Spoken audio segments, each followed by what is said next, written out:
mau pelatihnya Indra Syafri, Gerard Van Aanholt, Patrick Kluivert, bahkan Pep Guardiola sekalipun. Bagi saya nggak penting-penting amat lah saudara-saudara, SEA Games itu nggak penting saudara-saudara. Kalau dulu tahun 80-an, 90-an SEA Games itu bergengsi sekali. Tapi sekarang eranya sudah berubah. Ini ya hanya pertandingan biasa di level Asia Tenggara saja. Nggak usah terlalu dibuat penting, biasa aja. Lagi pula kan memang Indra Syafri spesialisnya memang di situ. Halo saudara-saudara, jumpa lagi dengan komentator gadungan di sini. Dengan komentator yang gadungan. Seperti biasa, saudara-saudara, seperti biasa. Kalau kita sudah bertemu, pasti akan ada yang kita bicarakan. Akan ada yang kita perbincangkan, kita ulas, kita analisis, kita cakap, kita bacotin, kita gibahin, kita cangkeman. Tentang sepak bola di seputaran Asia Tenggara. Di negara-negara tetangga, negara-negara sahabat, negara-negara jiran, negara-negara serumpun. Indonesia, Malaysia, Thailand, Vietnam, Laos, Myanmar, Kamboja, Filipina, Brunei, Darussalam, Singapura, Timor Leste, Australia, Wakanda, Konoha, negara api, negara angin, negara air, negara dongeng. Dan sekitarnya. Semua akan kita bicarakan secara fair, secara jujur, secara adil, tanpa muatan politik, tanpa kebencian, tanpa provokasi. Hanya berdasarkan fakta dan bukan klaim semata, saudara-saudara. Tidak ada hoax, tidak ada hoax, tidak ada hoax, tidak ada hoax. Baik yang sudah lama sekali maupun yang terkini. Bebas, saudara-saudara, bebas, bebas, bebas, bebas. Yang penting, sopan.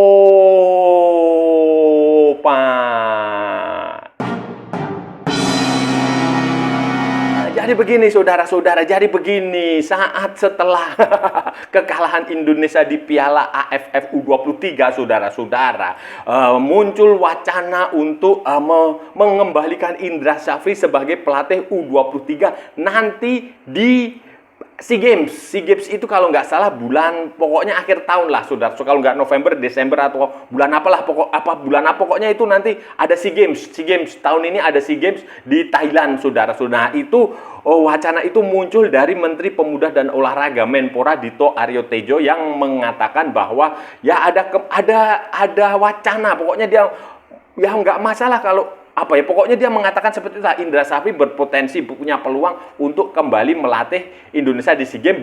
Dia mendasarkan pada prestasi Indra Syafri tahun edisi sebelumnya, di SEA Games sebelumnya di Kamboja itu kan Indonesia meraih medali emas dengan pelatihnya Indra Syafri. Kemudian sebelumnya Indra Syafri juga sempat menjadi juara AFF U23 ya.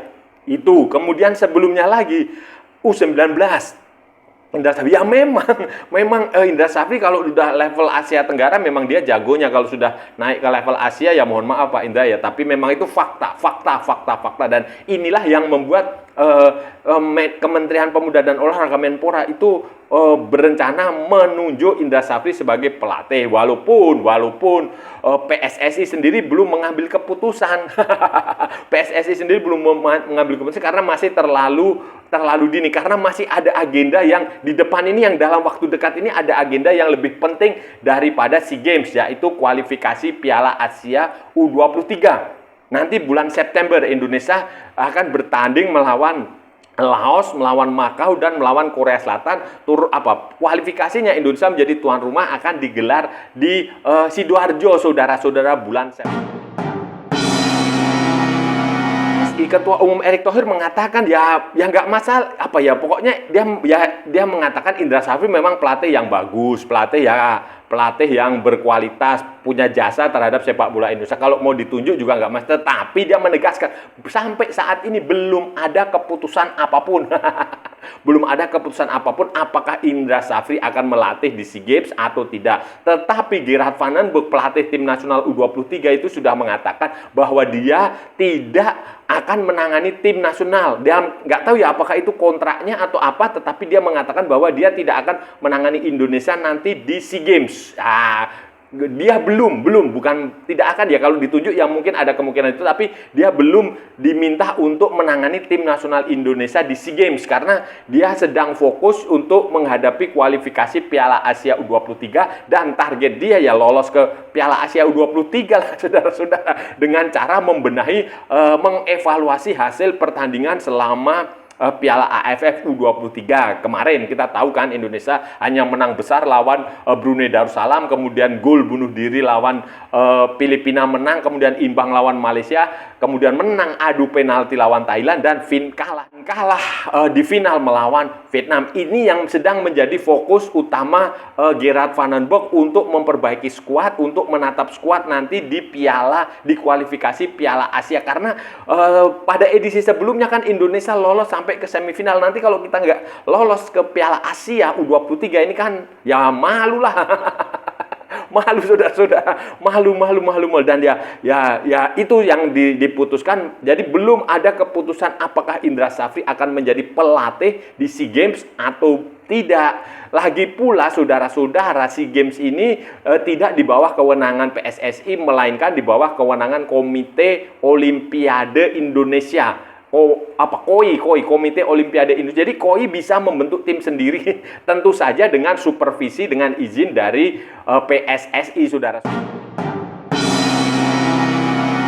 Saudara-saudara, bagi saya SEA Games ini bukan sesuatu yang harus kita perdebatkan dengan menghabiskan tenaga untuk berdebat lah. Dan bukan pula target yang harus kita perjuangkan mati-matian. Kalau kita ini negara seperti Timor Leste atau Myanmar atau Kamboja, Laos, oke lah, Brunei Darussalam yang begitu-begitu aja ya, itu bolehlah berjuang mati-matian di SEA Games. Tapi ini SEA Games ini sudah bukan level Indonesia lah. Bukan level Indonesia. Level Indonesia itu kalau di multi event seperti ini ya Olimpiade, Asian Games. Ini bukan sesuatu yang penting-penting banget menurut saya. Dan di sepak bola juga, apalagi di sepak bola sekarang udah SEA Games ini bukan sesuatu yang penting banget, bukan sesuatu yang bergengsi lah. Kalau tahun 80-an, 90-an, oke, saya setuju. Ini SEA Games ajang bergengsi tahun 80-an, 90-an sehingga pelatih-pelatih tim nasional Indonesia waktu itu PSSI, bahkan Thailand, Malaysia, Singapura, semua waktu itu benar-benar serius, benar-benar pemusatan latihan ke luar negeri, ke mana-mana lah untuk mengajang SEA Games. Tetapi saat ini itu tidak, ini ya hanya multi event biasa, pertandingan olahraga, kompetisi olahraga biasa, sepak bola biasa. Tidak ada ranking FIFA yang diperebutkan di situ, tidak ada poin FIFA yang direbutkan di situ. Ini bukan ajang FIFA, bukan kalender FIFA. Tidak ada pemain pemain-pemain bagus di sini juga nggak akan dilirik oleh Real Madrid, nggak akan dilirik oleh Manchester United, nggak akan dilirik oleh Barcelona, nggak ada. Ya ini hanya sebatas adu gengsi saja, adu gengsi antar sesama kawasan. Nah, tetangga negara-negara di kawasan ini, di Asia Tenggara ini ya hanya adu gengsi saja. Kalau menang ya dia senang, nanti bonus dibagi kepada pemain, kemudian dia sombong, dia keluar-keluar, wah ini hebat ini. Nah, itu aja, selain itu tidak ada maknanya. Saudara, kalau pendapat saya, kalau mau diberikan ke Indra Safri ya nggak apa-apa, silahkan. Nggak juga nggak masalah. Mau melatih Pep Guardiola ditunjuk sekalipun juga nggak masalah. Bagi saya yang jauh lebih penting itu nanti ketika bulan Oktober di kualifikasi putaran keempat. Piala Dunia. Apakah kita Indonesia bisa mengalahkan Arab Saudi, bisa mengalahkan Irak dan lolos ke Piala Dunia atau tidak? Itu yang jauh lebih penting, dan fokus konsentrasi itu seharusnya di situ. Patrick Kluivert, timnya Patrick Kluivert, bukan membahas masalah ini SEA Games ini. Ya minimal membahas fokus bagaimana Gerard Van den Berg menyiapkan skuad nanti untuk kualifikasi Piala Asia itu. Tetapi yang paling penting fokusnya ada di situ, Piala Dunia. Anda nggak perlu SEA Games, juara SEA Games sekalipun, tapi kalau Anda bisa lolos ke Piala Dunia itu nilainya lebih bermakna.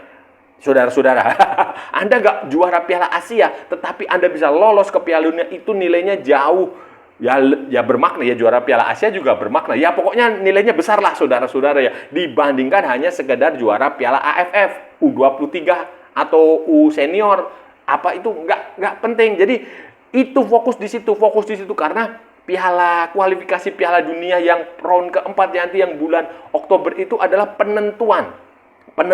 Kalau Indonesia sampai kalah ya berat saudara-saudara. Itu kan lawannya dua. Kalau cuma menang sekali, kalah sekali, ya itu nanti hitung-hitungannya akan rumit. Dan kalau Indonesia tidak mampu memenangkan dua pertandingan itu, kalaupun kita lolos sampai playoff, ya itu akan lebih berat lagi. Karena apa demikian? Karena lawan kita interzone. Sekali lagi interzone, dan interzone itu levelnya juga bervariasi. Kalau kita dapat wakil dari Oseania, ya beruntung. Tapi kalau kita dapat wakil dari CONCACAF atau Afrika, ya berat. Makanya fokus saja ke situ. Itu yang jauh lebih penting. Perdebatannya diarahkan ke situ untuk menilai taktik, strategi secara sepak bolanya. Kira-kira apa yang harus dilakukan Patrick Kluivert nanti di situ, daripada Anda menghabiskan energi, menghabiskan tenaga, menghabiskan pikiran hanya untuk membahas SEA Games yang nggak ada apa-apa. Bagi sebagian pejabat kita ini SEA Games ini penting. Karena ini SEA Games ini ada muatan, ada apa politiknya saudara-saudara, ada gengsi politiknya ada. Ya kalau di Indonesia itu kan segala sesuatunya serba dipolitisi. Jadi ini semacam KPI, Key Performance Index bagi Menteri Olahraga, bagi Ketua Umum KONI, Komite Olahraga Nasional Indonesia, Komite Olimpiade Indonesia, untuk dia nanti dapat nama di sini supaya nanti di pemerintahan atau di politiknya atau di macam-macamnya itu bisa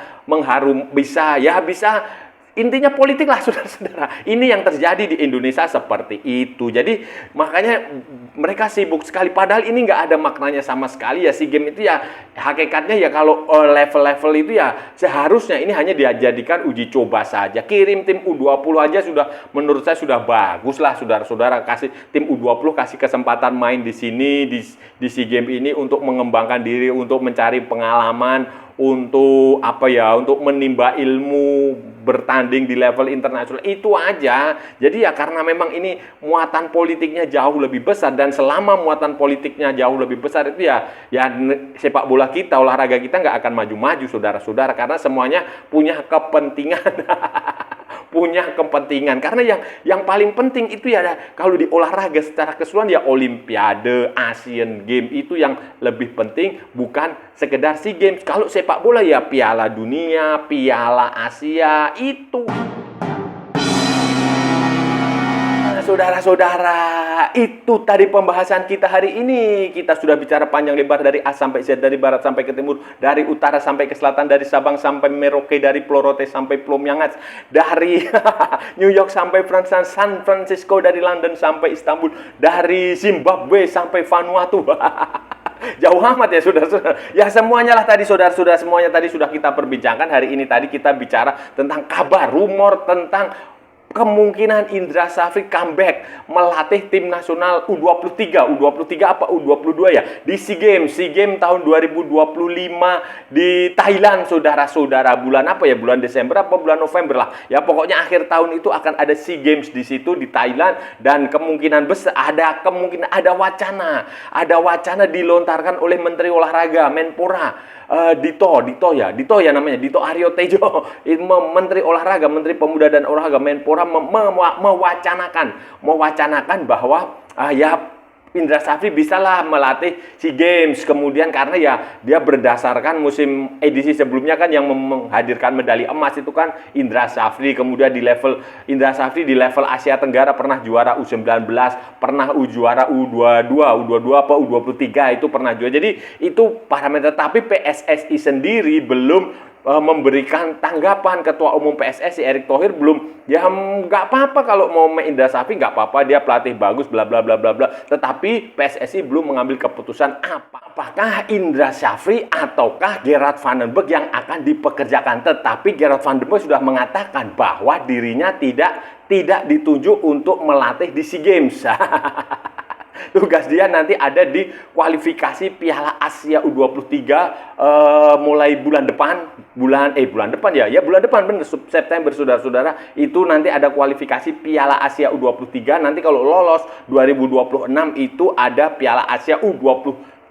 Nah itu Gerard van der Broek. Tetapi bagi saya mau pelatihnya siapa aja bagi saya nggak terlalu penting lah. Mau Jose Mourinho ditunjuk untuk melatih tim SEA Games sekalipun, bagi saya nggak, bukan isu, bukan sesuatu yang penting yang harus diperdebatkan karena ini hanya SEA Games, bukan sesuatu yang penting-penting amat lah, tidak ada dalam kalender FIFA. Ini hanya level junior dan tidak ada poin FIFA, tidak ada ranking, dan hanya sebatas gengsi-gengsian aja lah, gengsi-gengsian antar negara ASEAN. Kalau dulu memang SEA Games ini bergengsi tahun 80-an, 90-an itu bergengsi karena memang hanya itu satu-satunya kompetisi di level Asia Tenggara. Tetapi sekarang itu enggak. Sekarang itu eranya sudah berubah, penilaian FIFA juga sudah berubah, ada ranking, ada turnamen-turnamen resmi Asia, Piala Dunia, macam-macam lah sudah. Jadi nggak terlalu penting. Bagi saya mau Indra Safri mau siapapun terserah, dia atur aja mana baiknya. Tetapi memang kalau melihat reputasi, memang catatan kurikulum vitae, memang Indra Safri cukup bagus di situ karena level dia memang kalau di level Asia Tenggara kita lihatlah U19 juara, U23 juara, SEA Games juara. Jadi ya nggak apa-apa kalau memang mau diberikan ke Indra. Lagi pula kan SEA Games itu kan bukan dalam kewenangan PSSI tetapi dari kewenangan IOC, Komite Olimpiade, Komite Olimpiade Indonesia. Jadi ya terserah nanti Komite Olimpiade itu mau membentuk tim sendiri, ya itu terserah dia, terserah dia mau menunjuk Indra Safri ya dibicarakan saja bagaimana baiknya lah dan nggak usah terlalu gaduh. Yang penting sekarang Gerard van der Broek memperbaiki skuad nanti untuk kualifikasi Piala Asia U23. Jangan sampai kita nggak lolos karena pada edisi sebelumnya kita mampu tampil sampai semifinal. Dan saya rasa sudah cukup ya pembahasan kita kali ini. Kalau ada salah-salah ya mohon maaf. Namanya juga gadungan saudara-saudara, wajar kalau gadungan itu salah. Tetapi kalau benar, berarti sebuah kebenaran. Kalau saudara merasa channel ini bermanfaat, berguna, menghibur, menginspirasi, silahkan like, share, and subscribe. Tapi kalau tidak, saudara-saudara abaikan saja, skip. Jangan ditonton tetapi jangan nyampah. Jangan membuat komentar-komentar yang menghina, menghujat, melecehkan, merendahkan orang maupun negara lain. Santai aja, ini hanya bola, kita cari teman bukan cari musuh. Ikuti juga akun media sosial komentator gadungan, ada di Instagram, ada di Facebook, dan ada di TikTok yang bukan TikTok Shop, saudara-saudaraku semuanya. Oke, sampai bertemu lagi di edisi berikutnya dengan tema-tema yang jauh tidak bermanfaat, dengan tema-tema yang jauh tidak berguna, dengan tema-tema yang jauh lebih membagongkan. Salam olahraga dan merdeka.